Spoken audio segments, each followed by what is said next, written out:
even working from home, would you say that brings any challenges to you? Has there ever been a moment where you're like, I like this, but maybe this, and this is not working for me? Or are you just like, no, like this is perfect. I have my own setup. I'm comfortable. Things are accessible and this works. Kind of share what that's like, especially from like your perspective, because I know that differs for people. Yeah, so I've always loved the idea of working remotely. I started doing internship work during the pandemic, so I think that I just always was very comfortable in that environment.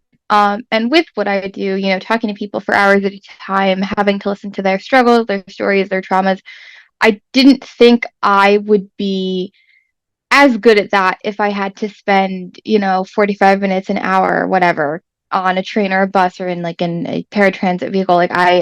It would have been so tiring. And I think what I do is a very telehealth friendly kind of job. Therapists work from home all the time. So I love it. I can't see myself changing.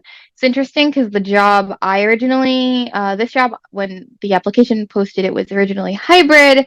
And then I asked after my second interview with them, there were 3 rounds, if I could be remote. And they said yes when it was listed as hybrid, which is how I knew.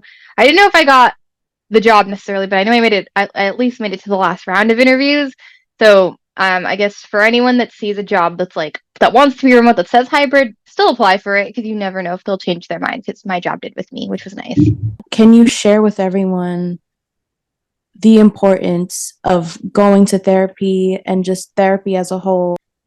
So the biggest thing I tell people with therapy is that it's a purely objective perspective.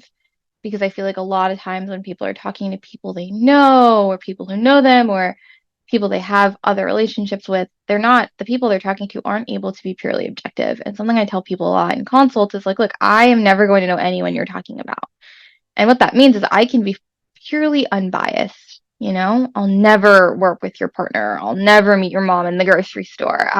You can say anything to me and know that it's safe.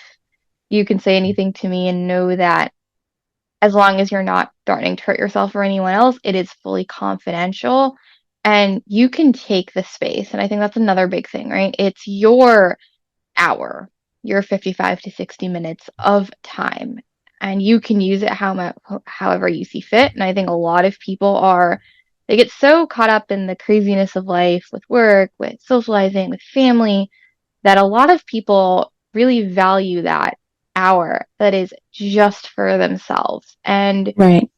a lot of people come into therapy with very kind of, I want to work on this and work on that. And then we start talking about it, and it becomes this thing of like, the more we talk, the more there is to uncover. So Right. there is never, no one ever needs to go to therapy for a reason. You can go to therapy because you just want to talk to someone. You can go to therapy because you want to feel heard. You can go to therapy because you have no one else that listens to you. And so I think if anyone's interested, people offer free consults all the time. Psychology Today is a great resource to find them. A lot of people offer insurance benefits or reimbursement if you don't have insurance or sliding scale fees. Go and try it.